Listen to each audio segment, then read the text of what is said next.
বৌদি আমার নতুন লিপস্টিকটা কোথায়? আমি তো খুঁজেই পাচ্ছি না। আমি কি করে জানবো পূজা? দেখো হয়তো ওখানেই কোথাও আছে, খোঁজো ঠিক পেয়ে যাবে। আমি ভালো মতো বুঝতে পেরেছি, ওটা আর আমি পাবো না। ওটা আমার কত দামি লিপস্টিক ছিল, নিশ্চয়ই তুমি ইউজ করে নষ্ট করে ফেলেছো বা কোথাও রেখে ভুলে গেছো। এসব তুমি কি বলছো পূজা? আমি তো তোমার জিনিসে হাতও দিই না। বৌদি একদম চুপ করে থাকো। আমার নতুন লিপস্টিকটা হারিয়ে ফেলে আবার বড় বড় কথা বলছো। আজকের পর থেকে না আমার জিনিসে একদম হাত দেবে না। তুমি মুখ বুঝে বুঝার কথাগুলোকে সহ্য করে নাও কেন? তুমি ওর থেকে বয়সে বড় হও, ওর তো কোনো অধিকার নেই তোমার সাথে এইভাবে কথা বলার। নেক্সট টাইম ও যখন তোমার সঙ্গে এরকমভাবে ব্যবহার করবে, ওর মুখের ওপর জবাব দেবে। রাহুল, তুমি এসব কি বলছো? পূজা তো আমার ছোট বোনের মতো। আমি ওর সাথে এরকম খারাপ ব্যবহার করতে পারবো না। আর ও এখনো ছোট, তাই জন্য হয়তো এমন করে। আমি জানি ও একদিন ঠিক নিজের ভুলটা বুঝতে পারবে আর নিজেকে শুধরে নেবে। আমি না পূজাকে ছোটবেলা থেকে চিনি।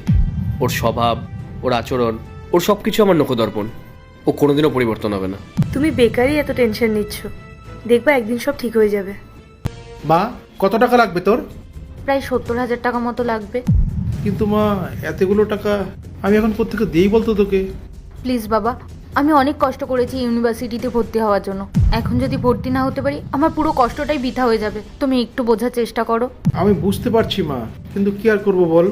আমি যে কটা টাকা পাই আমার ওষুধের খরচা আর বাড়ির টুকটাক খরচা হয়ে যায়। তার মধ্যে এতগুলো টাকা আমার পক্ষে জোগাড় করা অসম্ভব। বাবা, তুমি একবার দাদার সাথে কথা বলো না, ও যদি কোনো হেল্প করতে পারে। এটা হয় না মা, সংসারের এত খরচা তো দাদাকে আমি বলতেই পারবো না।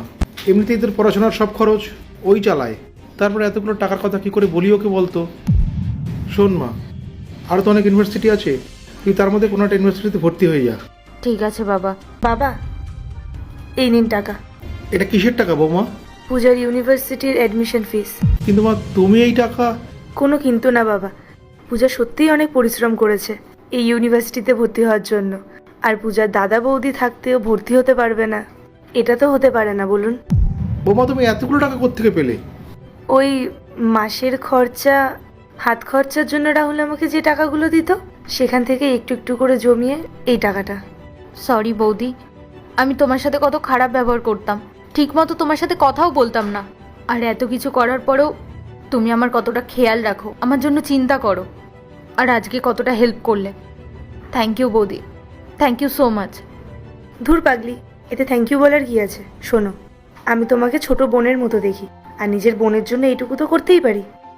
শোনো, ভালো করে মন দিয়ে পড়াশোনা করো।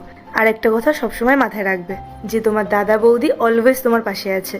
আর হ্যাঁ, কোনো কিছুর দরকার হলে অবশ্যই তোমার দাদা বৌদিকে জানাবে।